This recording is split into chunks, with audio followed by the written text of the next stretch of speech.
أعوذ بالله من الشيطان الرجيم. بسم الله الرحمن الرحيم.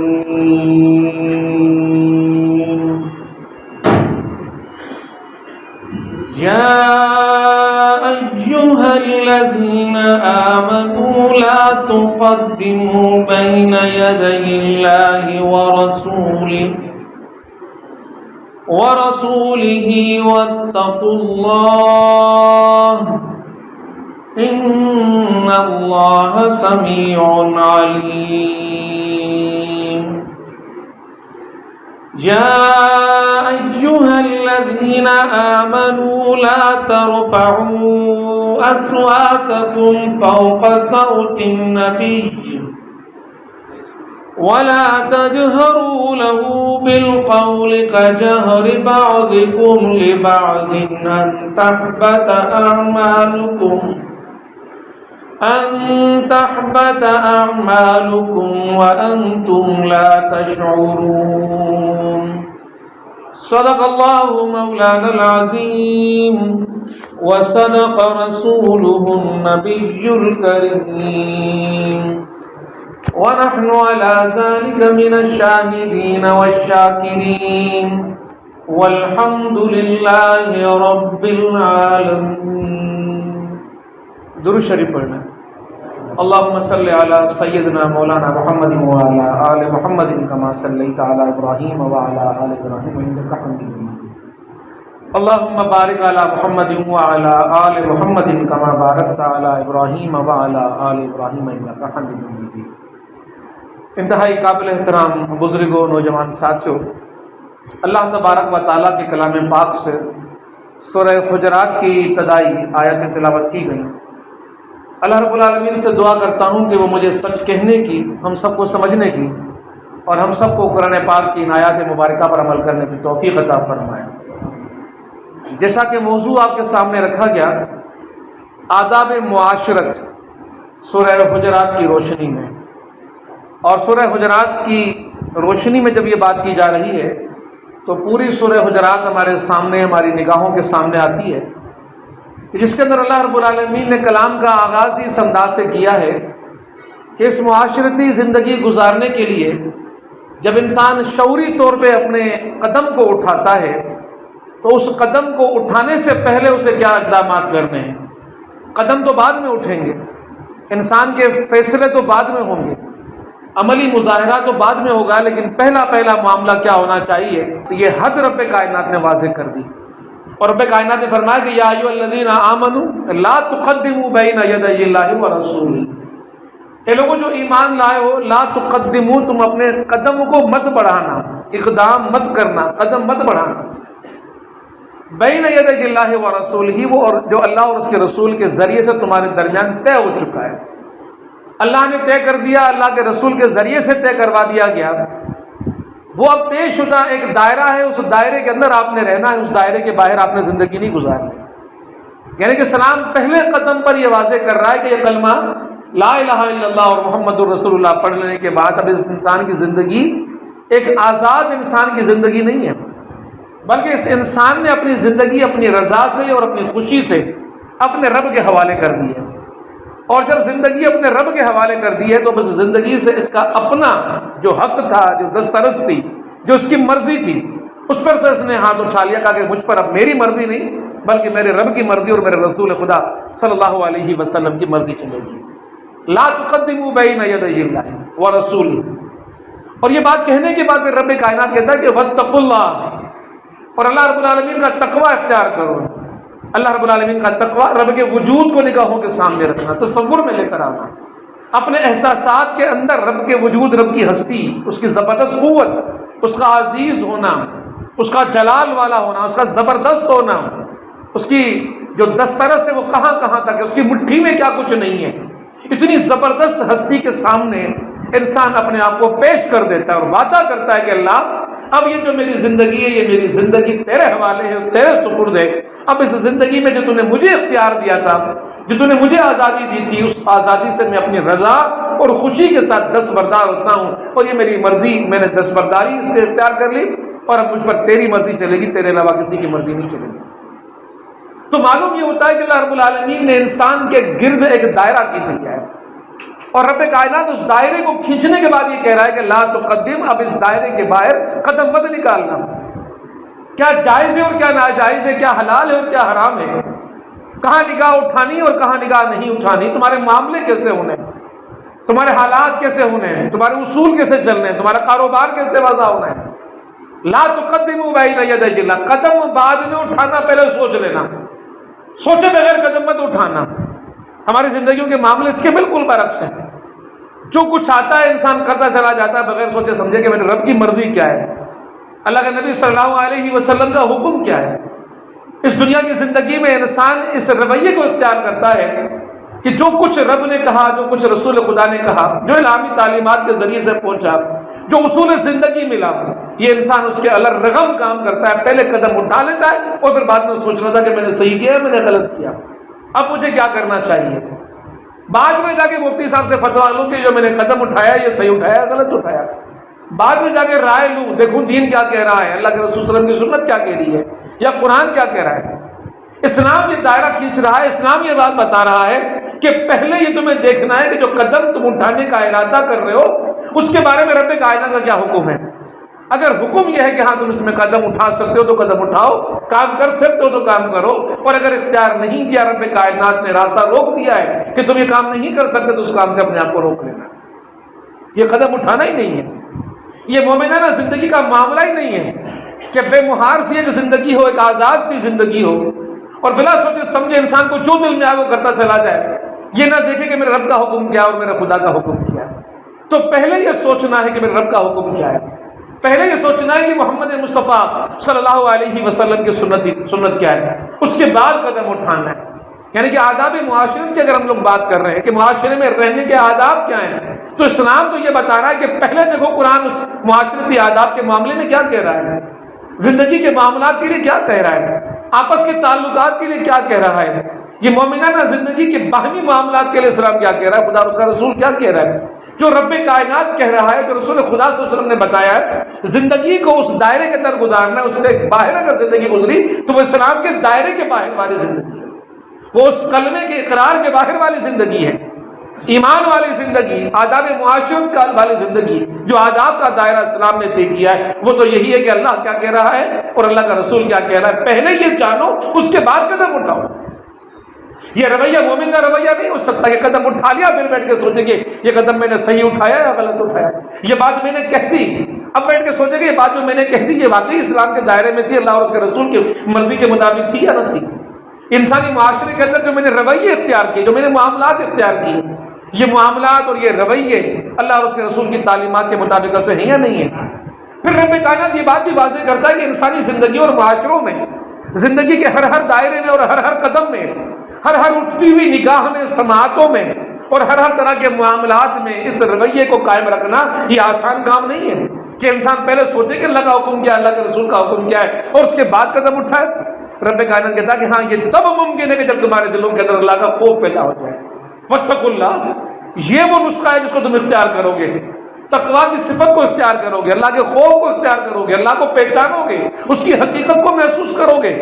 اس رب کائنات کی زبردست وجود کو محسوس کرو گے، اس کی گرفت میں جو کچھ ہے اس کو محسوس کرو گے کہ وہ تمہاری زندگیوں کا مالک ہے، وہ جنت کا مالک ہے، وہ دوزخ کا مالک ہے، اس کے ہاتھ میں کیا کچھ نہیں ہے۔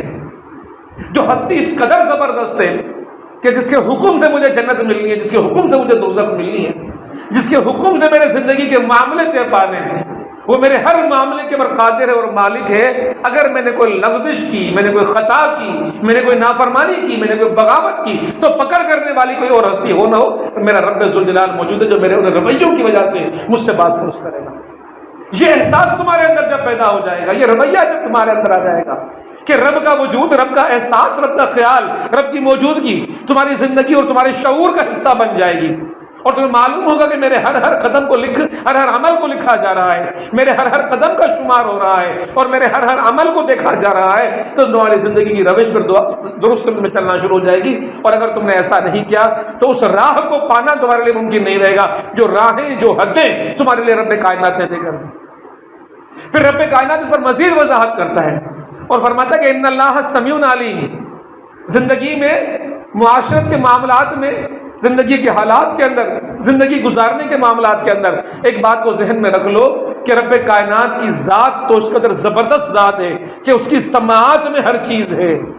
اس کے علم میں ہر چیز ہے، وہ ہر چیز کو جانتا ہے۔ جو تم کہتے ہو وہ رب کائنات سنتا ہے، جو کچھ تم کرتے ہو وہ رب کائنات جانتا ہے۔ وہ سمیعون ہے، وہ علیمون ہے، اور سمیعون علیمون فعیلن کے وزن کے اوپر ہے، جس کی معنی میں اس میں ہمیشہ کی پائی جاتی ہے کہ وہ ہمیشہ سے سنتا ہے، ہمیشہ سنتا رہے گا، وہ ہمیشہ سے جانتا ہے، وہ ہمیشہ جانتا رہے گا۔ یعنی کہ رب کائنات کی طرف سے ایک انسان کو ایک ڈانٹ بھی پلائی جا رہی ہے، خوف زدہ بھی کیا جا رہا ہے، خبردار بھی کیا جا رہا ہے کہ زندگی کے معاملات میں یہ تصور ذہن میں رکھو کہ رب کائنات تو ہمیشہ سن رہا ہے جو تم کہہ رہے ہو۔ تمہاری کوئی گفتگو ایسی نہیں جو رب کائنات سے پوشیدہ ہے، جس کو رب کائنات نہیں جانتا، جو رب کائنات سے مخفی ہو۔ تم خفیہ طور پہ کوئی معاملے کر لو، رب کائنات کی خبر سے رب کائنات کے معاملات سے نکل جائے، اور رب کائنات تمہارے ہر قدم کو جو تم اٹھا رہے ہو اس کو جانتا ہے رب کائنات۔ کوئی چیز ایسی نہیں ہے، کوئی قدم ایسا نہیں ہے کہ جو رب کائنات کی گرفت سے باہر ہو، اس کی خبر سے باہر ہو، اس کے علم سے باہر ہو، اور جس پر تمہاری باز پرس نہ ہو جائے۔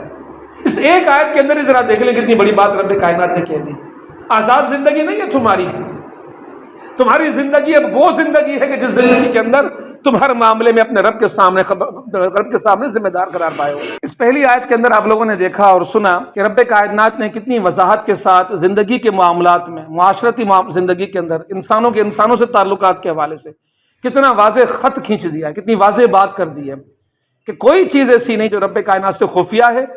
کوئی کام ایسا نہیں کہ جو تم خفیہ ہو کر رب کائنات سے کر سکو، چھپا کر رب کائنات سے کر سکو۔ اس لیے باخبر رہو، ہوش مند رہو، اس بات کو ذہن کے اندر رکھو کہ زندگی کے لیے دائرے رب کائنات نے کھینچ دیے ہیں، اور ان دائروں کے اندر رہتے ہوئے تمہاری زندگی گزرنی چاہیے۔ ان دائروں سے ہٹ کر زندگی گزارو گے تو رب کائنات کی بارگاہ کے اندر اس پر تم سے گرفت ہوگی۔ اب معاشرتی زندگی کے اندر جو کچھ تفصیلی احکامات ہیں پھر وہ رب کائنات نے اگلی آیات کے اندر بیان فرمائے۔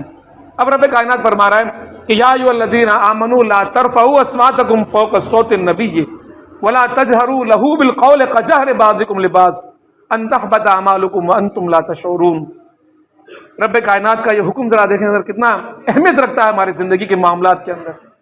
اے ایمان والو، لا ترفعوا اصواتکم فوق صوت النبی، اپنی آوازوں کو نبی کی آواز سے بلند مت کرو، فوق صوت النبی، ولا تجہروا لہ بالقول کجہر بعضکم لبعض، اور ان سے اس طرح بات نہ کرو، بلند آواز کے اندر بات، جس طرح تم میں سے بعض کے ساتھ بات کرتے ہیں۔ اگر تم نے ایسا کیا، دو باتیں کہی رب کائنات نے۔ پہلی بات یہ کہ تمہاری آوازیں نبی کی آواز سے بلند نہیں ہونی چاہیے۔ دوسری بات، ان سے اس طرح بات نہ کرو بلند آواز میں جس طرح تم میں سے بعض کے ساتھ بات کرتے ہیں۔ ان تحبط اعمالکم وانتم لا تشعرون، اگر تم نے ایسا کیا تو تمہارے اعمال کو حق کر لیا جائے گا، ضبط کر لیا جائے گا، ضائع کر لیا جائے گا، اور تمہیں اس کا شعور تک نہیں ہوگا۔ ذرا غور کریں کتنی بڑی بات کر دی گئی ہے۔ پہلی آیت کے اندر بالکل جامع بات کر دی گئی، اب اس کی تفصیلات نیچے آ رہی ہیں۔ پہلی جامع بات کے حوالے سے نبی اکرم صلی اللہ علیہ وسلم کے صحابہ میں سے ایک حدیث آتی ہے۔ حضرت معاذ بن جبل رضی اللہ تعالیٰ عنہ محمد مصطفیٰ صلی اللہ علیہ وسلم کے ساتھ مدینے سے باہر آ رہے ہیں۔ آپ صلی اللہ علیہ وسلم نے ان کو یمن کا گورنر بنا کر بھیجا ہے۔ آپ صلی اللہ علیہ وسلم کو الوداع کرنے آ رہے ہیں،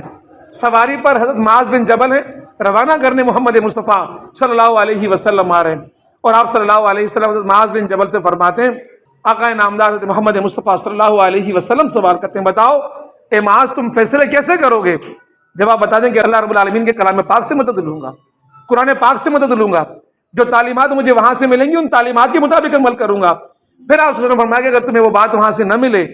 تو پھر تم کیا کرو گے؟ جواب دیا کہ رسول خدا پھر یہ کروں گا کہ میں آپ کے اسوا کو دیکھوں گا، آپ کے راستے کو دیکھوں گا، آپ کی سنت کو دیکھوں گا۔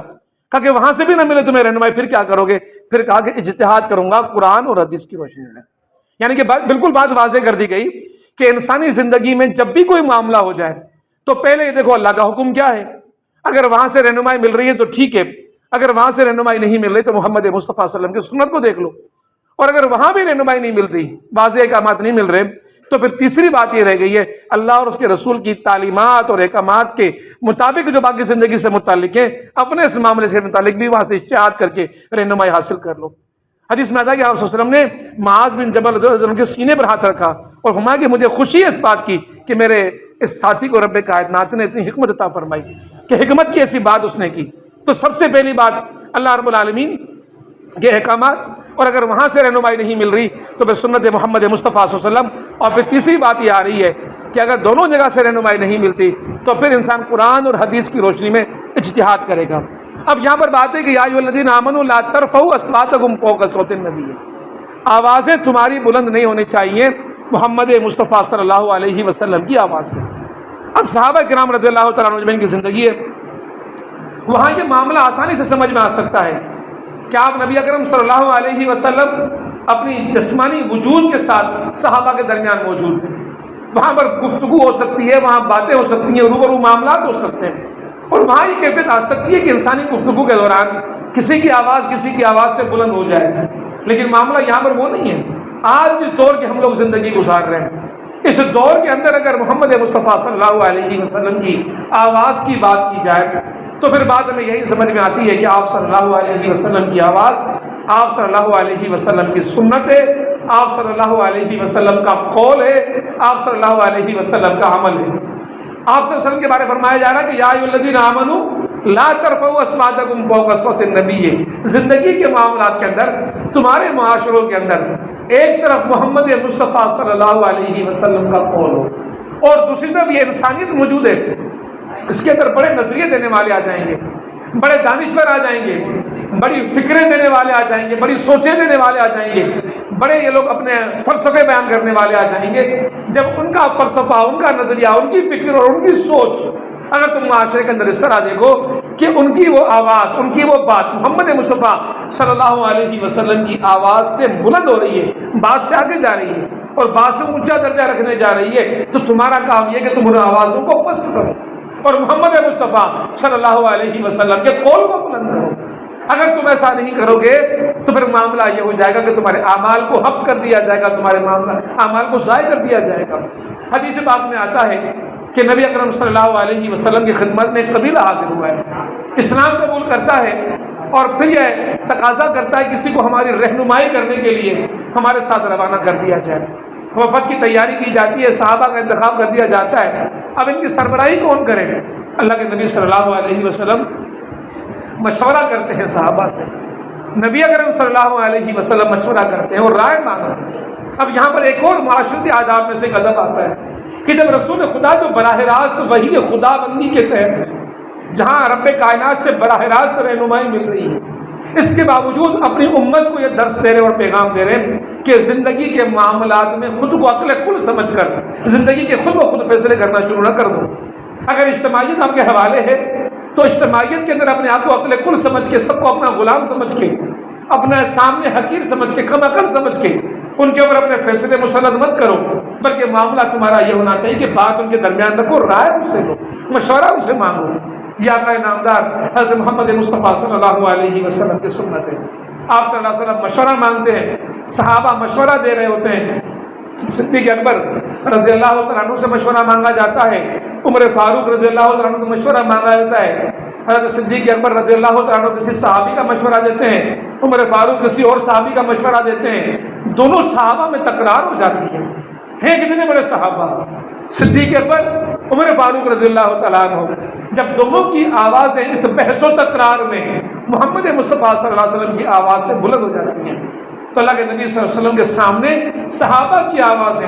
اس طرح بلند ہونے کے نتیجے کے اندر کہ ایک صحابی دوسرے سے کہہ رہا ہے کہ میں جب بھی کوئی رائے پیش کرتا ہوں تم اس کے الٹ رائے پیش کرتے ہو، تم میری رائے کے خلاف رائے پیش کرتے ہو۔ یہ ہماری زندگیوں میں بھی ہوتا ہے،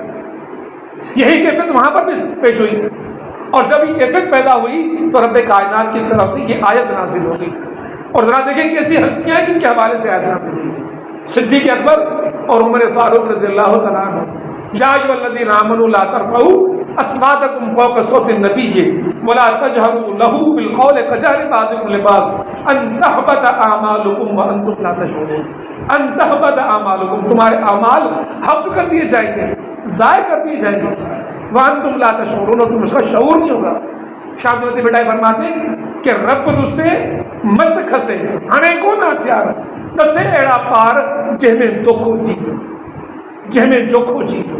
جب انسان کی رب کائنات ناراض ہو جاتا ہے تو کوئی آسمان سے کوڑا نہیں برس جاتا ہے انسان کو، مت کھنسے، عقل کھینچ لیتا ہے رب کائنات، عقل ضبط کر لیتا ہے، اور پھر وہی اچھا خاصا انسان جو کل آپ کے دائروں کے اندر خدا اور رسول کی باتیں کرنے والا ہوتا ہے، اس نظریے اور فکر کی بات کرنے والا ہوتا ہے، پھر آپ کے سامنے وہی ایسی باتیں کرنے شروع کر دیتا ہے کہ آپ اور ہم سب حیران ہو جاتے ہیں کہ اس کو کیا ہو گیا، یہ تو ہمارے فلاں مربی صاحب تھے، یہ تو ہمارے فلاں ناظم صاحب تھے، یہ تو بڑے صاحب عقل صاحب تھے، یہ تو ہمارے مربی تھے، یہ تو بڑے مدرس تھے، کو کیا ہو گیا ہے؟ یہ کچھ معاملہ اور نہیں ہے، یہ رب کائنات کی سزا ہے، اور سزا اس طرح کی ہے کہ رب کائنات نے وہ جو توفیق دی رب کائنات کی طرف سے، اس سے ہاتھ اٹھا لیا، یہ رب کی ناراضگی ہے، اور نتیجے میں کیا ہوا؟ انتحبت اعمالکم، ضائع کر دیا اعمال، وانتم لا تشعرون، جس کے اعمال ضائع ہو رہے اس کو شعور ہی نہیں ہے کہ میں کیا کر رہا ہوں، وہ سمجھ رہا ہے کہ میں بڑی عقل کی باتیں کر رہا ہوں، میں بڑی سمجھ بوجھ کی باتیں کر رہا ہوں، عام لوگوں کی سمجھ میں میری باتیں نہیں آ رہی، میں بڑا صاحب عقل ہوں اور میں بڑی بڑی باتیں کر رہا ہوں، مجھے تو واہ واہ ملنی چاہیے، میرے پیچھے لوگ لگنے چاہیے، یہ انسانی معاملے کے اندر حالات ہو جاتے ہیں، تو یہ رب کائنات کی ایک سزا ہے۔ اب جب یہ آیت نازل ہو گئی جس کا اثر انسانی معاشروں پر پڑنا چاہیے کہ انسانی معاشروں میں بھی یہی حالات موجود ہیں، اسلامی تعلیمات ہر دور کے لیے ہیں، اور قرآن ہر دور کے لیے نازل ہوا ہے، قرآن کا پیغام ہر دور کے لیے نازل ہوا ہے، ہر دور میں اجتماعیت موجود ہوگی، اجتماعیت کا سربراہ موجود ہوگا، اجتماعیت کے اندر امیر موجود ہوگا، اجتماعیت کے اندر کارکنان موجود ہوں گے، اجتماعیت کے اندر شورائیت موجود ہوگی، اجتماعیت کے اندر شورا کے اندر مشورے ہو رہے ہوں گے، باہمی گفتگویں ہو رہی ہوگی، رائے لی جا رہی ہوگی، اور پھر یہ آیت اور یہ پیغام دماغ میں رہنا چاہیے اور سوچ میں رہنا چاہیے کہ یہ جو آداب وہاں ملحوظ رکھنے تھے وہی آداب ان تمام محفلوں کے لیے نہیں ہے کہ جو محفلیں آپ کے راج کے موجودہ معاشروں کے اندر بھی موجود ہیں۔ پھر وہ معاشرہ چاہے آپ کی اجتماعیت کا معاشرہ ہو، چاہے آپ کی تنظیم کا معاشرہ ہو، چاہے گھروں میں بڑوں کے ساتھ معاملہ ہو، تعلق ہو، چاہے اپنے تعلیمی اداروں میں اپنے اساتذہ کے ساتھ طلباء کا معاملہ ہو، ہر جگہ اسلام کا یہ اصول آئے گا کہ جو آپ کے اکابر ہیں، جو آپ کے بڑے ہیں، جو آپ کے پیشوا ہیں، جو آپ کے مربی ہیں، قیامت تک کے لیے اصول طے کر دیا گیا ہے کہ آپ کے ان بڑوں سے آپ کی آوازیں بلند نہیں ہونی چاہیے۔ ابن جریر نے اپنی تفسیر میں پوری وضاحت سے لکھ دیا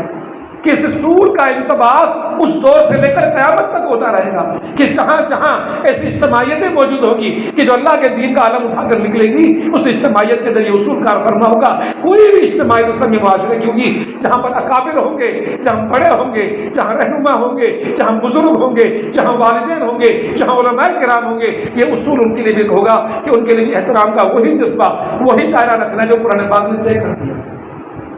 آداب معاشرت کا بڑا اصول۔ اب حالت کیا ہو گئی ہے؟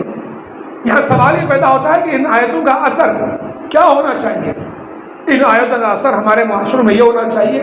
کہ ان اصولوں کو اپنے زندگیوں کا ایک زرعی اصول بنا لینا چاہیے، لیکن معاملہ یہ ہے کہ ہمارے ہاں یہ معاملہ نہیں ہوتا۔ اگر ہم میں سے، ہماری اجتماعیت میں سے، ہمارے درمیان سے کسی کو اٹھا کے ہمارا بڑا بنا دیا جاتا ہے، ہم کہتے ہیں کل کا بچہ یہ آج ہمیں حکم دینے لگا ہے، اسے کل کی بات کا پتہ ہی کیا، میں اتنے سالوں سے یہاں پر، میں اتنے سالوں سے وہاں پر، اتنا عرصہ میں نے تحریک کے اندر گزار لیا، یہ مجھے کیا سکھانے آ رہا ہے، مجھے کیا بتانے آ رہا ہے۔ لیکن معاملہ یہ نہیں ہے، معاملہ یہ ہے کہ یہ اصول ہے، اس اصول کے تحت عمل کرنا ہے، یہ سنت رسول ہے، یہ صحابہ کا طرز عمل ہے۔ جب صحابہ کے درمیان یہ آیت نازل ہوئی تو صحابہ میں کیا اثر ہوا؟ صحابہ میں اور بعد کے ادوار کے لوگوں میں یہی فرق نمایاں ہے کہ وہاں جب قرآن نازل ہوا کرتا تھا تو وہاں یکسر تبدیلی آ جایا کرتی تھی، اور اس طرح کی تبدیلی ہمارے معاشروں میں نہیں آتی۔ اب وہی قرآن ہمارے درمیان پڑھا جا رہا ہے، وہی آیات ہمارے درمیان پڑھی جا رہی ہیں، وہی اجتماعیتیں قائم ہیں جو اقامت دین کے لیے اٹھی ہوئی ہیں، وہی امیر سے لے کے نیچے کی معمورین تک سارا معاملہ، سارا سلسلہ موجود ہے، لیکن رویوں کا معاملہ بالکل مختلف ہے۔ یہاں اطاعت کا وہ حال نہیں ہے، یہاں اطاعت کے وہ ماحول نہیں ہے، دلوں کی وہ کیفیات نہیں ہے کہ جہاں ادب اور احترام کا وہ درجہ ملحوظ رکھا جائے جس کا حکم قرآن پاک دے رہا ہے۔ اب صحابہ کا معاملہ دیکھیں، صدیق اکبر، عمر فاروق رضی اللہ تعالیٰ عنہ، معاملات دیکھیں، حقیقتیں دیکھیں، قربانیاں دیکھیں، کس قدر سختیاں، ہجرتیں، شدتیں، حالات کا ان کے اوپر اثر، جنگیں ہوئی، اپنے عزیزوں کٹے، کس قدر قربانیاں دی ہیں، اور خطا سے کیا ہے؟ چھوٹی سی خطا ہے، محفل میں بیٹھے ہوئے رسول خدا کی گستاخی نہیں کر رہے، آپس میں تکرار کر رہے ہیں، آپس میں بحث کر رہے ہیں، آپس میں مباحثہ کر رہے ہیں، گفتگو میں آواز بلند ہو گئی۔ ان تحبط اعمالکم وانتم لا تشعرون، اعمال ضائع کر دیے جائیں گے اور تمہیں اس کا شعور تک نہیں ہوگا۔ حدیث میں آتا ہے کہ صدیق اکبر کا حال یہ تھا کہ اپنی آواز سرگوشیوں کی سی آواز ایسے کر دی، اتنی دھیمی آواز کہ بار بار پوچھنا پڑتا ہے کہ آپ نے کیا فرمایا. اور عمر فاروق رضی اللہ عنہ کی آواز تو اس قدر کہ بار بار پوچھنا پڑ رہا ہے کہ آپ کیا فرما رہے ہیں. اور ایک صحابی تو ایسے ہیں فطرتاً ان کی آواز بلند تھی. انسانی معاشروں میں ہوتا ہے انسانی آواز کہیں دبلی، کہیں پتلی، کہیں موٹی، کہیں ہلکی. بلند آواز والے ایک صحابی تھے، جہاں بولتے تھے آواز بڑی ہوتی تھی. وہ تو کہنے لگے مجھ سے تو میں جانے کس قدر خطائیں سرزد ہو گئی.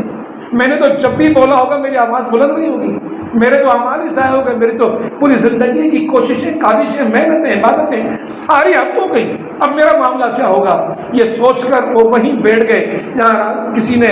دوڑتے ہوئے قرآن پاک کی آیت سنائی کہ قرآن پاک کی آیت نازل ہو گئی ہے کہ یا ایھا الذین آمنوا لا ترفعوا اصواتکم فوق صوت النبی ولا تجهروا له بالقول كجهر بعضکم لبعض ان تحبط اعمالکم وانتم لا تشعرون. بس وہیں بیٹھے ہوئے رو رہے ہیں. حضرت عاصم وہاں سے گزرے ہیں. کہا کیا معاملہ ہے؟ کہا معاملہ کچھ تو میری تو زندگی برباد ہو گئی، میرے پاس تو کچھ بچا ہی نہیں، آخرت میں نجات کے لیے کیا سامان میرے پاس باقی بچا ہے، میں تو برباد ہو گیا، میں تو تباہ ہو گیا، اور رونا شروع کر دیا. حضرت عاصم رضی اللہ تعالیٰ عنہ بڑے پریشان ہوئے، سیدھے آقا نامدار حضرت محمد مصطفیٰ صلی اللہ علیہ وسلم کی خدمت میں پہنچے کہ صحابی کا یہ حال تو بتاؤں جا کر. ادھر سے حضرت عاصم وہ جو حضرت ثابت قیس تھے وہاں سے اٹھ کے اپنے گھر آئے، اپنی زوجہ سے کہا کہ مجھے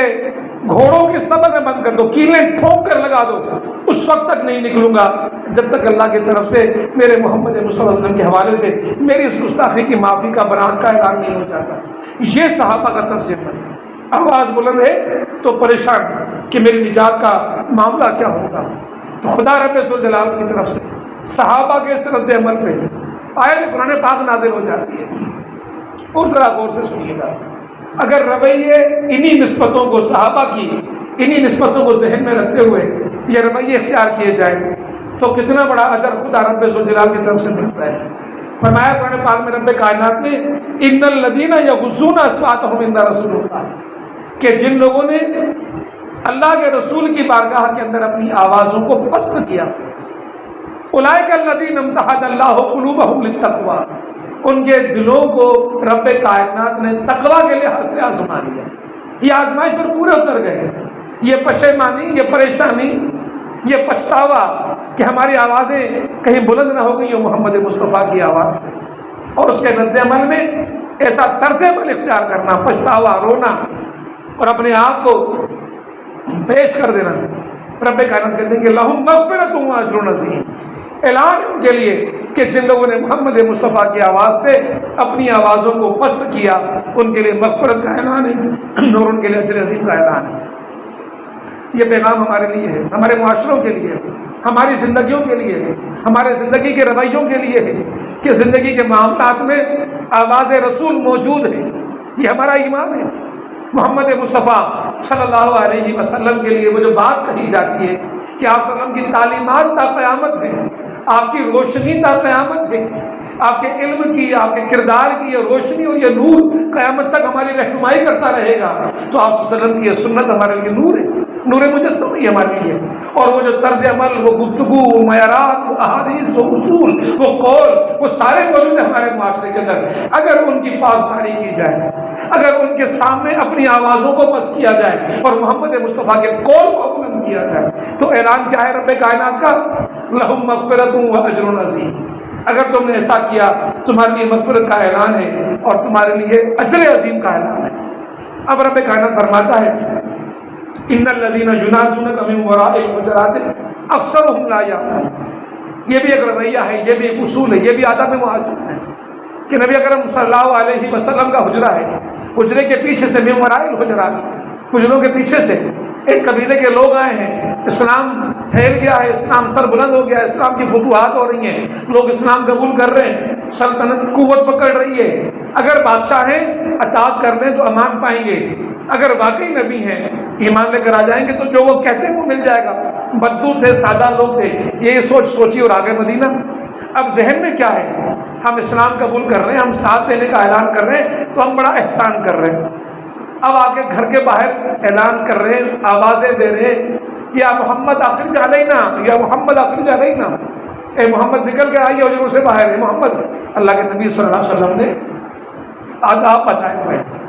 آداب معاشرت طے کر دیے ہیں، اصول طے کر دیے قیامت تک کے لیے، جو اللہ کے رسول صلی اللہ علیہ وسلم کے دین کی دعوت کو لے کر اٹھیں گے، جو امامت، جو امیر، جو آپ کا ناظم بنے گا، اس کے لیے اصول طے کر دیے گئے کہ اپنے آپ کو عوام سے کاٹنا نہیں ہے، عوام کے لیے اپنا وقت طے کر دینا ہے، کس وقت آپ اویلیبل ہوں گے، کس وقت آپ میسر ہوں گے، اور کون سے وقت اور اوقات آپ کے لیے آرام کے ہوں گے۔ اپنے نفس کا بھی خیال کرنا ہے اور اقامت دین کی جد و جہد بھی کرنی ہے۔ آپ صلی اللہ علیہ وسلم مسجدوں میں بھی آتے، آپ صلی اللہ علیہ وسلم مجموعوں کے اندر بھی بیٹھتے، آپ صلی اللہ علیہ وسلم سوال و جواب کی نشستوں میں جواب بھی دیتے، اور پھر نکل کے گھر میں آرام کے لیے بھی چلے جاتے۔ اور صحابہ کرام کو معلوم تھا کہ اللہ کے نبی آرام کرنے کے لیے گئے، تو صحابہ کے دلوں میں احترام، کبھی محمد مصطفیٰ صلی اللہ علیہ وسلم کو گھروں سے باہر کھڑے ہو کر یوں زور سے آوازیں نہیں دی گئی جس طرح یہ لوگ آواز دے رہے تھے۔ جب یہ آوازیں دی گئیں تو قرآن پاک میں یہ آیت نازل ہو گئی کہ اصول طے کر رہا ہے خدا رب ذوالجلال۔ اصول یہ ہے کہ کبھی اپنے قائد کو، اپنے آقا کو، اپنے مولا کو، محمد مصطفیٰ صلی اللہ علیہ وسلم کو اس طرح حجروں سے باہر کھڑے ہو کر آواز نہ دو۔ یہ کوئی اور کرتا تو سخت سزا ہوتی، لیکن چونکہ یہ بدو ہیں، یہ بدنی ہیں، یہ ان پڑھ ہیں، یہ جاہل ہیں، انجانے میں ایسا کام کر رہے ہیں، تو قرآن کہہ رہا ہے اکثرہم لا یعقلون، ان میں سے اکثر ایسے ہیں جن کے اندر اتنی عقل نہیں تھی کہ سوچتا کہ کس سے مخاطب ہونے آئے، کس سے بات کرنے آئے ہیں۔ اگر ان کی سوچ اتنی ہوتی، وسیع ہوتی، بلند ہوتی، تو یہ کبھی اس طرح کی حرکت نہ کرتے۔ اور اگر ایسا ہوتا وَلَوْ أَنَّهُمْ صَبَرُوا حَتَّى تَخْرُجَ إِلَيْهِمْ لَكَانَ خَيْرًا لَهُمْ، اگر یہ صبر کرتے، انتظار کرتے، تو یہ ان کے لیے خیر ہوتا، ان کے لیے بہتری ہوتی، ان کے لیے بھلائی ہوتی۔ واللہ غفور رحیم، گستاخی تو بڑی کی ہے تم نے کہ آرام کا خیال نہیں کیا تم نے اپنے قائد کا، اپنے رہنما کا، اپنے پیشوا کا، اپنے امام کا، اپنے پیغمبر کا، اور گھر سے باہر تم نے آوازیں دینا شروع کر دی ہیں، ان کو تکلیف دینا شروع کر دی ہے، پکارنا شروع کر دیا ہے، ان کو گھر سے نکالنے کے لیے تم نے یہ کوشش شروع کر دی ہے۔ یہ معاملہ تو بڑا ہے، لیکن رب کائنات چونکہ غفور ہے اور رحیم ہے تو تمہارے اس خطا کو معاف کر رہا ہے۔ اسی لیے مفسرین کہتے ہیں کہ قرآن پاک کی یہ جو آیت ہے، یہ زندگی کا اور معاشرت کا ایک بڑا اصول طے کر دیتی ہے کہ اتنے بھی اجنبی نہ بن جاؤ معاشروں سے کہ گھروں کے اندر قید ہو جاؤ، جا کے آپ کونوں میں بیٹھ جاؤ، جا کے آپ کسی گوشہ نشینی کو اختیار کر لو، میسر ہو عوام کے لیے، رہو موجود عوام کے لیے، ان کے مسائل کو سنو، ان کی تکلیفوں کو سنو، ان تک دین کی دعوت کو پہنچاؤ۔ لیکن ایسا معاملہ بھی ہونا چاہیے کہ دوسرا رویہ ان کی طرف سے بھی آپ کے لیے ہونا چاہیے کہ کچھ آپ کے اوقات مقرر ہونی چاہیے کہ جن کے اندر آپ جا کے اپنے گھروں میں آرام کرو، تو پھر وہ لوگ آپ کو تکلیف نہ دیں، آپ کو پریشان نہ کریں۔ تو ہمارے رہنما، ہمارے قائد، ہمارے سربراہ، ہمارے عمرہ، جتنے بھی معاشرے میں ذمہ داریوں پر ہیں، ان کے لیے بھی اصول، اور جو مامورین ہیں ان کے لیے بھی اصول۔ بڑوں کے لیے اصول یہ کہ عوام کے لیے میسر رہو، واضح کر دو کون سے اوقات ہیں، کہاں میسر ہوگی، کہاں بات ہو سکتی ہے اور کہاں سوال ہو سکتا ہے، کہاں الجھن پیش کر دی جا سکتی ہے۔ اور مامورین کو بھی یہ کہا گیا کہ ان کے آرام کا خیال کرنا۔ ایسا نہ ہو کہ ہر وقت، ہر جگہ، ہر گھڑی جہاں بھی وہ میسر نظر آئے ان کو گریبان سے پکڑو، ان سے سوال پوچھو کہ جی مجھے تو احتساب کا حق حاصل ہے اور میں تو آپ سے پوچھ سکتا ہوں، آپ کون ہوتے ہیں جو مجھے جواب نہ دینے والے؟ میں نے بھی رکنیت کا حلف پڑھا ہوا ہے، میں کسی بھی جگہ پر اور کسی بھی موقع پر کوئی بھی بات آپ سے پوچھ سکتا ہوں، آپ سے کہہ سکتا ہوں۔ یہ اس اسلامی معاشرے کا اصول نہیں ہے جس اسلامی معاشرے کی ترتیب اللہ اور اس کے رسول نے دی ہے۔ پھر ایک اور اصول رب کائنات نے بیان فرمایا، یا ایھا الذین آمنوا ان جاءکم فاسق بنبأ فتبینوا ان تصیبوا قوما بجہالۃ فتصبحوا علی ما فعلتم نادمین۔ اے ایمان والو، اگر تمہارے پاس کوئی فاسق خبر لے کر آ جائے تو جب تک اس خبر کی حقیقت کو معلوم نہ کر لو، تصبحوا، صبح تک اس کو واضح نہ کر لو، اس وقت تک کوئی قدم نہ اٹھانا۔ ایسا نہ ہو کہ کسی خبر کو سنو، تحقیق کے بغیر عمل کرو اور اس کے نتیجے کے اندر تم ایسا قدم اٹھا بیٹھو کہ جس کے نتیجے کے اندر تمہیں بعد میں تمہیں ندامت اٹھانی پڑے۔ علامہ فعلتم نادمین، بعد میں ندامت اٹھانا پڑ گیا۔ یہ بڑا اصول ہے جو اسلام نے دیا۔ آپ کے سامنے کوئی بھی فرد آ کر کوئی بات کر دے، آپ کے بارے میں فلاں صاحب یہ کہہ رہے تھے، آپ یقین کر کے فلاں صاحب کے دشمن بن گئے، کدورت رکھ دی، نفرت رکھ دی کہ اچھا وہ میرے لیے ایسا کہہ رہا ہے، وہ خود کون سا اچھا آدمی ہے، اس خود کے اندر کون سے سرخاب کے پر لگے ہوئے ہیں، وہ فلاں ایسا، وہ فلاں۔ یہ ہمارے معاشرے کا عمومی رویہ ہے، بے صبری ہمارے اندر۔ اور حالت یہ ہے کہ انسانی دلوں سے پھٹے جا رہے ہیں، تحقیق کرنے کے لیے کوئی تیار نہیں ہے، حقیقت معلوم کرنے کے لیے کوئی تیار نہیں ہے۔ قرآن تو اصول دے رہا ہے کہ اگر آپ کے سامنے کوئی فاسق کس کو کہا جاتا ہے؟ وہ جو اہل ایمان ہے لیکن ایمان کے باوجود وہ اس ایمان کی مطابقت سے عمل کرنے کے بجائے خطائیں کر رہا ہے، گناہ کر رہا ہے، اس کے اندر ایسی خطائیں موجود ہیں کہ جو گناہ کے دائرے کے اندر آ رہی ہیں۔ مومن خطا کار کو فاسق کہا جاتا ہے، ایمان والا ہے لیکن خطائیں کر رہا ہے۔ اللہ کے نبی صلی اللہ علیہ وسلم کے پاس ایک قبیلہ آیا، اسلام قبول کیا، اللہ کے رسول سے احکامات معلوم کیے، آپ صلی اللہ علیہ وسلم نے احکامات بتایا، کہا کہ سال مکمل ہو جائے، یہ مقدار کے اندر تمہارے پاس بکریاں ہو، مال ہو، زکوٰۃ ہوتی ہے، ہم میرا نمائندہ آئے گا، وہ نمائندہ تم سے زکوٰۃ لینے آئے گا، اس کو زکوٰۃ کی وہ رقم اور مال تم دے دینا۔ سال مکمل ہو گیا، اللہ کے رسول کا نمائندہ وہاں پر گیا، وہ نمائندہ ذرا کمزور تھا، وہ نمائندہ ایسا نمائندہ تھا کہ اس قبیلے سے پہلے اس کی دشمنی رہ چکی تھی۔ اس کو راستے میں خوف آیا، راستے میں محسوس ہوا کہ اگر یہ بات اور یہ خبر لے کر میں وہاں پر پہنچا ہوں، زکوٰۃ کی بات لے کر پہنچا ہوں، کیا پتہ ان کی پرانی قبائلی دشمنیاں ان کو غیرت دلا دیں، غصہ دلا دیں، تیش دلا دیں اور مجھے وہ قتل نہ کر دیں۔ ہمت نہیں کی، بیٹھ گئے وہیں، سوچتے رہے، پریشان رہے، کیا کروں، نیا نیا قبیلہ اسلام قبول کیا، اسلام پتہ نہیں کتنا ان کے اندر اترا ہے، کہیں مجھے مار نہ دے۔ ایک کچھ دیر وہاں انتظار کیا، کچھ دن انتظار کیا، بعد میں پلٹ کے واپس آ گئے اور اللہ کے رسول سے کہا کہ میں ان کے پاس زکوٰۃ لینے گیا، انہوں نے زکوٰۃ دینے سے انکار کر دیا، میری جان کے دشمن بن کے میں پلٹ کے یہاں پر آ گیا ہوں۔ یہ بہت بڑی خبر تھی اسلامی معاشرے کے اندر کہ اسلامی معاشرہ زکوٰۃ کے نظام پر قائم ہے، اور ایک قبیلہ جس نے اسلام قبول کرنے کا اعلان کیا، اسلام قبول کیا، زکوٰۃ دینے سے انکار کر رہا ہے۔ صحابہ غصے کے اندر تیز ہو گئے، اور صحابہ کی غصے کے اندر حالت خراب ہو گئی، بس یا رسول خدا حکم دیں، لشکر بھیجیں، قبیلے کو اٹھا دیں، خون خرابہ کر دیں، لوگوں کو مار دیں۔ اللہ کے رسول صلی اللہ علیہ وسلم سوچتے رہے، صحابہ کے گروہ بن گئے، ایک گروہ وہ جو اشتعال دلا رہا ہے، اٹھو لڑو چڑھو، دوسرا وہ کہ دیکھیں اللہ کے رسول کیا فرماتے ہیں، اللہ کے رسول کا کیا حکم ہے۔ یہ رویہ ہمارے معاشروں میں ہوتا ہے، دینی معاملات کے اندر ہوتا ہے، ہمارے روز مرہ کے سیاسی معاملات کے اندر ہوتا ہے کہ خبر آتی ہے، جیسے بھی تازہ آپ کے سامنے ہوا، معاہدہ ہوا، 45 دن کی بات ہوئی، 45 دن کے بعد عمل درآمد نہیں ہوا، اب ایک طبقہ ہوا جو اٹھو چلو لڑو، ہنگامہ کرو، روڈ بلاک کرو، فساد پیدا کر دو، اور دوسرا وہ طبقہ کہ دیکھو شورا بیٹھی ہوئی ہے، امیر موجود ہے، دیکھیں کیا حکم آتا ہے۔ یہی رویے ہر دور میں اجتماعیت کے اندر رہے ہیں، یہی رویے ہر دور میں سامنے آ رہے ہوتے ہیں۔ اللہ کے رسول صلی اللہ علیہ وسلم ان دونوں گروہوں کے درمیان موجود ہیں۔ اتنے میں ایک روایت میں یہ آتا ہے کہ حضرت خالد بن ولید رضی اللہ تعالیٰ کے سرکردگی میں قافلہ روانہ کیا جا رہا ہے، جتھا روانہ کیا جا رہا ہے، جاؤ جا کر ان کی خبر لو۔ اتنے میں وہ قبیلے والے خود پہنچ جاتے ہیں، یا رسول خدا 365 دن سال کے پورے ہو گئے، آپ نے کہا تھا بندہ آئے گا، آپ کا تو بندہ ہی نہیں ہے ہمارے پاس کوئی کہ جس کو ہم زکوٰۃ دیتے، ہم پریشان ہوئے کہ آپ ناراض تو نہیں ہیں۔ اللہ کے رسول صلی اللہ علیہ وسلم کے بعد جب یہ خبر آئی، اب صحابہ کی کیفیت کیا ہوگی،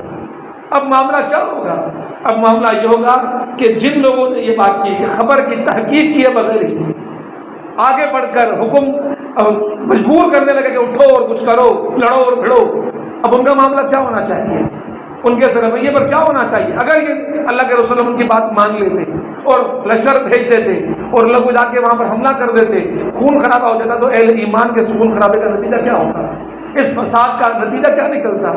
تو یہ بات، یہ اصول ایک معاشرتی ادب کے طور پہ سمجھائی جا رہی ہے کہ اگر تمہارے پاس کوئی فاسق خبر لے کر آ جائے، تمہاری ذمہ داری یہ ہے کہ اس خبر کی تحقیق کر لو،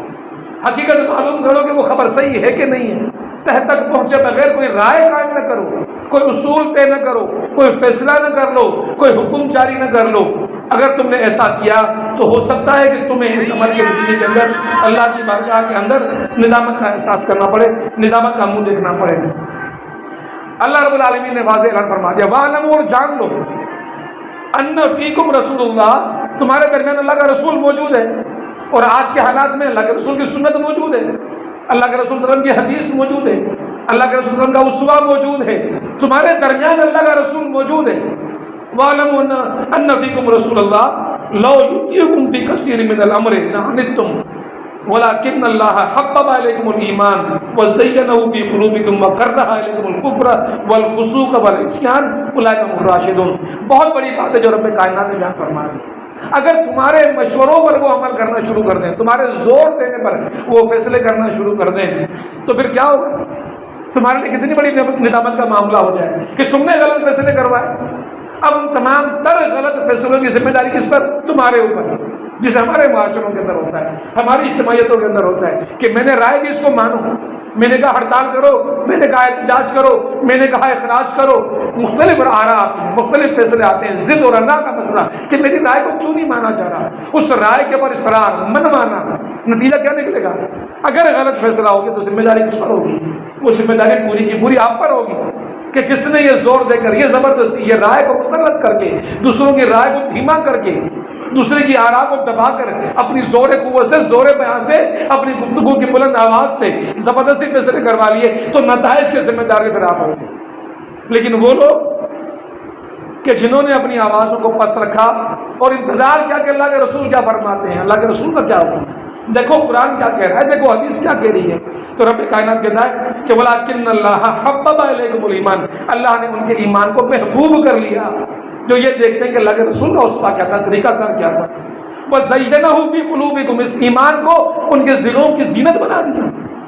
دلوں کی زینت بنا دیا، وَكَرَّهَ إِلَيْكُمُ الْكُفْرَ، کراہت پیدا کر دی ان کے دلوں میں کفر کی، والفسوق والعصیان، فسق کی اور عصیان کی کراہت پیدا کر دی، اولئک هم الراشدون، وہ جو بیٹھے تھے، وہ جو خاموش تھے، وہ جو اصرار نہیں کر رہے تھے، وہ جو رائے دے کر اس رائے کو مسلط نہیں کر رہے تھے، اس کو منوا نہیں رہے تھے، وہ جبر کا کام کر نہیں رہے تھے، وہ زبردستی اپنی رائے منوا نہیں رہے تھے، اولئک هم الراشدون، رائے ہدایت پانے والے وہی لوگ ہیں۔ بڑا اہم ادب ہے معاشرت کا،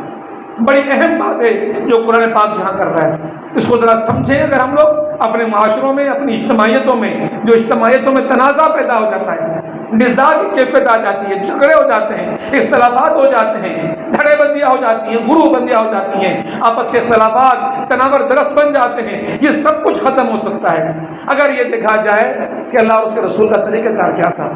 اللہ اور اس کے رسول کا حکم ایسے معاملات کے اندر کیا تھا، مجھے کیا کرنا چاہیے اگر ایسے حالات سامنے آ رہے ہیں، میں اپنی مرضی، اپنی انا کے خول سے نکلوں، اللہ اور اس کی مرضی کے حوالے اپنے آپ کو کروں، جو میرے رب کا اور میرے رسول کا حکم ہو میں اس رب کے حکم اور رسول خدا صلی اللہ علیہ وسلم کے حکم کے مطابق چلوں گا۔ تو رب کائنات کا اعلان ہے کہ اگر تم نے ایسا کیا، اولئک هم الراشدون، تم وہ ہو کہ جن کو رب کائنات نے وہ راہ ہدایت دی، اور یہ صرف معمولی بات نہیں ہے، بڑا انعام ہے، فضلا من اللہ و نعمہ، خدا خود کہہ رہا ہے کہ یہ رویہ کہ ہر طرح کے حالات میں یہ دیکھنا کہ رسول خدا کا طریقہ کیا ہے، ہر طرح کے حالات میں یہ دیکھنا کہ خدا کا حکم کیا ہے، تیش میں، غصے میں، ناراضگی میں، شدت کے اندر فیصلے منوانا، یہ رویہ نہیں، عقل کی سلامتی کے ساتھ، شعور کے ساتھ، ہمبلنس، مہربانی، نرم گوئی کے ساتھ، نرم خوئی کے ساتھ اپنے معاملات، اپنی تحریکی ساتھیوں کو لے کر چلنا، تحریکوں کے اندر رہنا، ان طرح کے معاملات کو لے کر چلو گے تو رب کائنات کی طرف سے یہ صرف رب کائنات کا احسان ہی نہیں بلکہ اس کا انعام بھی کہ اس نے آپ کو ایسی طبیعت دی، آپ کو ایسی کیفیت سے گزارا، آپ کو ایسا علم دیا، آپ کو ایسی ہدایت رب کائنات عطا فرما دی۔ پھر رب کائنات فرماتا ہے کہ واللہ علیم حکیم، اللہ علیم بھی ہے اور اللہ حکیم بھی ہے۔ وَإِن طَائِفَتَانِ مِنَ الْمُؤْمِنِينَ اقْتَتَلُوا فَأَصْلِحُوا بَيْنَهُمَا فَإِن بَغَتْ إِحْدَاهُمَا عَلَى الْأُخْرَى فَقَاتِلُوا الَّتِي تَبْغِي حَتَّى تَفِيءَ إِلَىٰ أَمْرِ اللَّهِ فَإِن فَاءَتْ فَأَصْلِحُوا بَيْنَهُمَا بِالْعَدْلِ وَأَقْسِطُوا إِنَّ اللَّهَ يُحِبُّ الْمُقْسِطِينَ۔ بہت ہی اہم آیت یہ ہمارے اجتماعیتوں کے اندر، جب فساد پیدا ہو جائے، جب ناراضگیاں پیدا ہو جائیں، جب نزاع کی کیفیت آ جائے، جب دھڑے بندیاں ہو جائیں، لوگ لوگوں سے کٹ جائیں، دلوں کے اندر زنگ لگ جائے، ایک دوسرے سے کٹے ہوئے لوگ موجود ہوں، تو وَإِن طَائِفَتَانِ مِنَ الْمُؤْمِنِينَ، مفسر لکھتے ہیں طائفہ چھوٹے گروہ کو کہتے ہیں، بڑے بڑے گروہوں میں ایسے معاملات پیدا نہیں ہوتے اہل ایمان کے، یہ چھوٹی چھوٹی کیفیتیں ایسی ہو سکتی ہیں اجتماعیتوں کے اندر۔ اجتماعیتوں کے اندر بڑے بڑے گروہ نہیں جنم لیا کرتے کہ جو اپنی رائے منوانے کے لیے اس طرح کی کیفیت کو اختیار کریں۔ اگر دو گروہ، وَإِن طَائِفَةٌ، طائفہ چھوٹے گروہ کہا جاتا ہے، وَإِن طَائِفَتَانِ مِنَ الْمُؤْمِنِينَ اقْتَتَلُوا، وہ لڑنے پر آ جائیں، جھگڑنے پر آ جائیں، آپس میں ماری پر آ جائیں، فساد پر آ جائیں، تو تمہارا کام کیا ہے، باقیوں کا کام کیا ہے، فَأَصْلِحُوا بَيْنَ أَخَوَيْكُمْ، اپنے بھائیوں کے درمیان صلح کرواؤ۔ یہ ذمہ داری قرآن کہہ رہا ہے،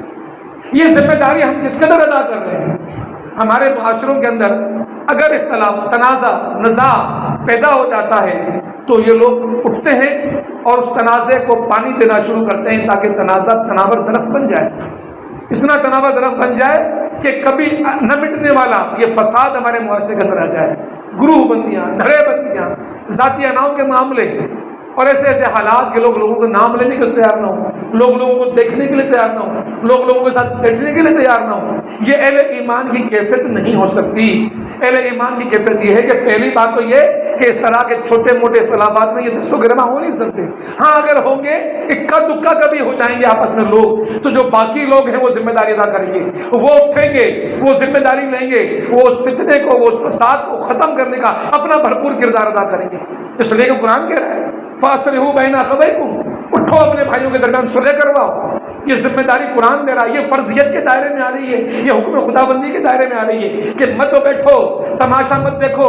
ایسے مت سمجھو کہ میرا معاملہ نہیں ہے. یہ تمہارا معاملہ ہے، یہ اجتماعیت کا معاملہ ہے. اجتماعیت کو برباد کر رہا ہے، اجتماعیت کو تباہ کر رہا ہے. اجتماعیت کو تباہی سے بچانے کے لیے اپنی ذمہ داری ادا کرو. فاصلحوا بین اخویکم فَإِن بَغَتْ إِحْدَاهُمَا، پھر تم نے پوری کوشش کر لی، تصفیہ کرانے کے لیے پورا زور لگا لیا، واضح ہو گیا کون حق پر ہے کون نہ حق پر ہے، کون ضد پر ہے کون نہ پر ہے، اور فیصلہ نہیں مان رہا، بات نہیں مان رہا، تو جو حق پر ہے اب اس کے ساتھ کھڑے ہو جاؤ.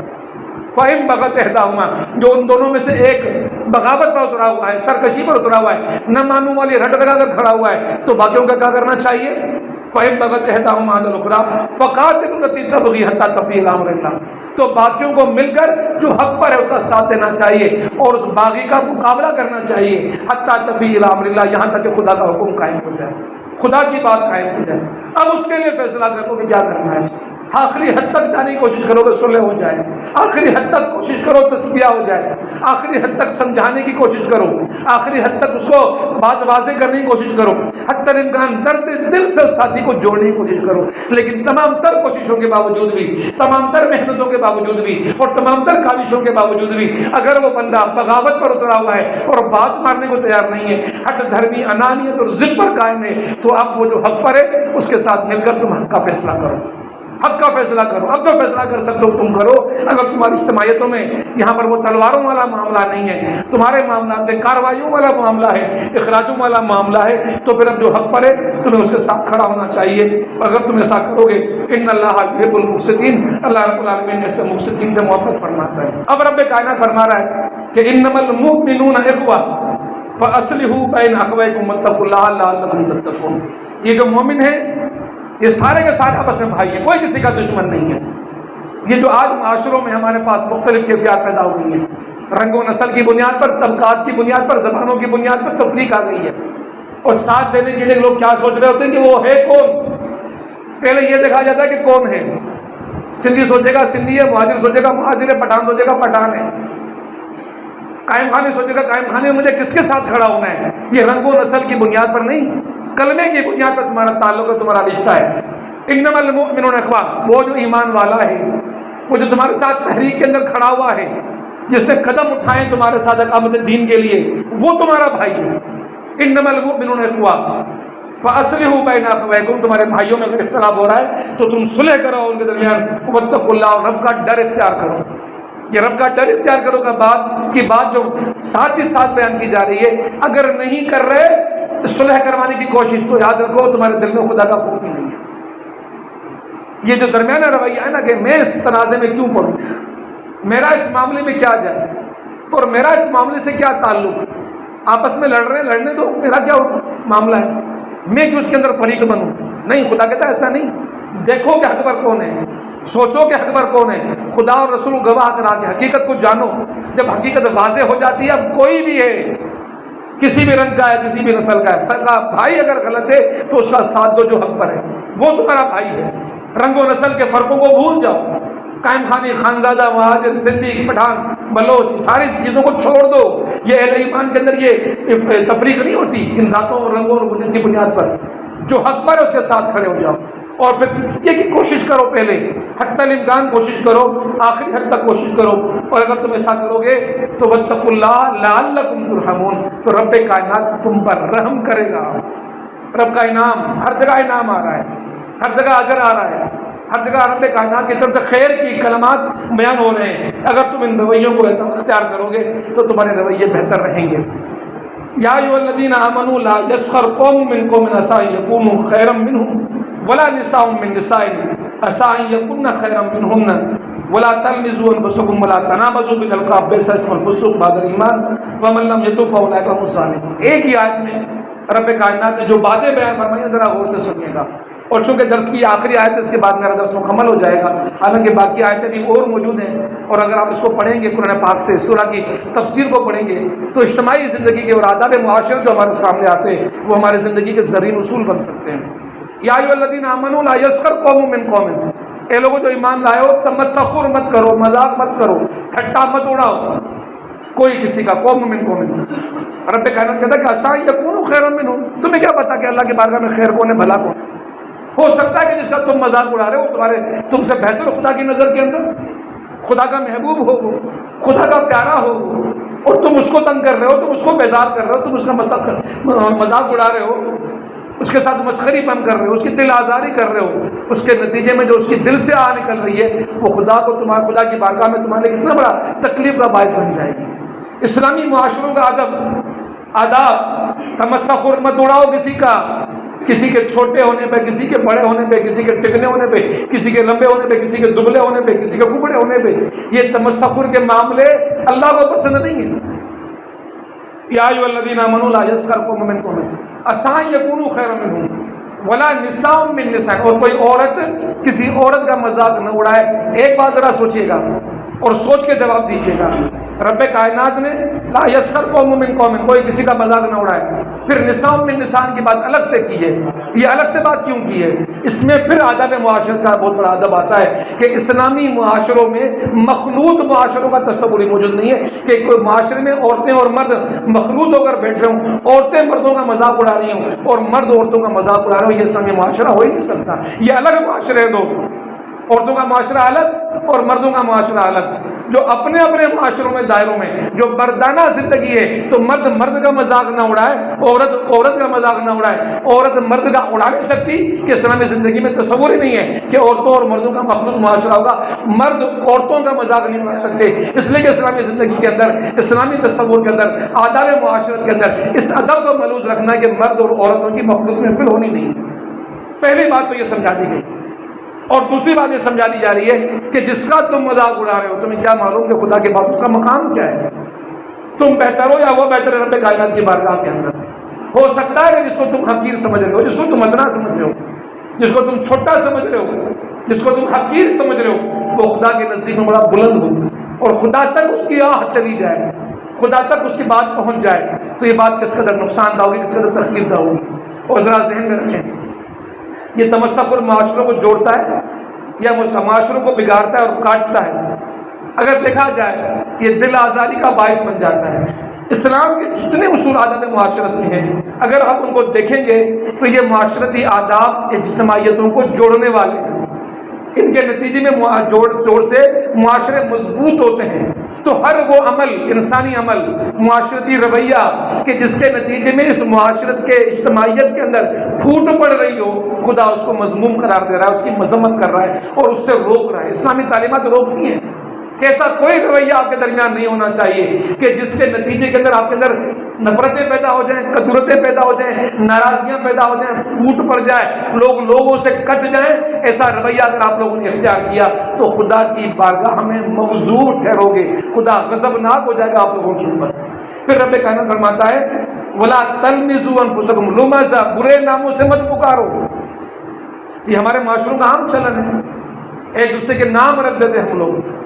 ایک دوسرے کو عجیب و غریب ناموں سے پکارتے۔ حدیث میں آتا ہے، حدیث عائشہ رضی اللہ تعالیٰ عنہ ہے،